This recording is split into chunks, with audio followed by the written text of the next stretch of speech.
Poultry farmers అందరికీ నమస్కారం. ఈ వీడియోలో మనం చిక్స్ షెడ్‌లోకి వచ్చిన తర్వాత 48 గంటల మేనేజ్‌మెంట్ ఏ విధంగా ఉండాలో ఇప్పుడు చూద్దాం. ప్రెజెంట్ మీరు వీడియోలో చూస్తున్న బాయిలర్ చిక్స్‌ని మా పీపీఎఫ్ హ్యాచరీ నుండి 2800 బెంకాక్ 430Y బాయిలర్ చిక్స్‌ని ఫార్మర్ తీసుకోవడం జరిగింది. చిక్స్ అయితే చాలా హెల్తీగా, యాక్టివ్‌గా ఉన్నాయి.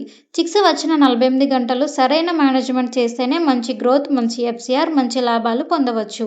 మరి ఆ సరైన మేనేజ్‌మెంట్ ఎలా చేయాలి అంటే ముందుగా చిక్స్ షెడ్‌లోకి వచ్చిన వెంటనే మొదటిగా వాటికి గ్లూకోజ్ వాటర్ కానీ, బెల్లం వాటర్ కానీ ఇవ్వాలి.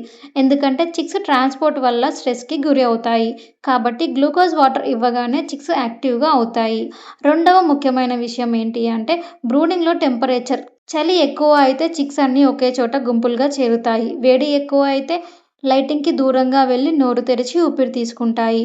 అందుకే చిక్స్ ప్రవర్తనని గమనిస్తూ సరైన టెంపరేచర్‌ను మెయింటైన్ చేయాలి. మూడవ విషయం ఫీడ్ మరియు క్రాప్ ఫిల్ చెక్. చిక్స్ వచ్చిన 6-8 గంటల లోపు కనీసం 85-90% క్రాప్ ఫిల్ అయ్యి ఉండాలి. క్రాప్ ఫిల్ కాకపోతే తర్వాత వెయిట్ మరియు గ్రోత్‌పై ప్రభావం పడుతుంది. నాలుగవ విషయం బ్రూడింగ్‌లో వేసే న్యూస్ పేపర్.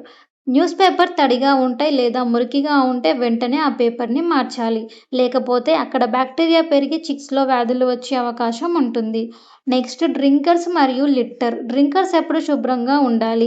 లిట్టర్ పొడిగా ఉండాలి. తడి లిట్టర్ వల్ల అమోనియా ఏర్పడి చిక్స్ ఆరోగ్యం పైన ప్రభావం పడుతుంది. ఈ విధమైన జాగ్రత్తలు బాయిలర్ ఫార్మింగ్‌లో మొదటి 48 గంటలు తీసుకుంటే తర్వాత 40 రోజులు సులభంగా సాగిపోతాయి. మంచి స్టార్ట్ అంటేనే మంచి గ్రోత్ మరి. మంచి గ్రోత్ అంటేనే మంచి లాభాలు. మరి మీ బాయిలర్ ఫార్మింగ్‌లో మొదటి 45 గంటల మేనేజ్‌మెంట్ ఎలా చేస్తున్నారో కామెంట్ చేయండి. ఈ ఇన్ఫర్మేషన్ గనుక మీకు యూజ్‌ఫుల్ అనిపిస్తే ఒక చిన్న లైక్ ఇవ్వండి.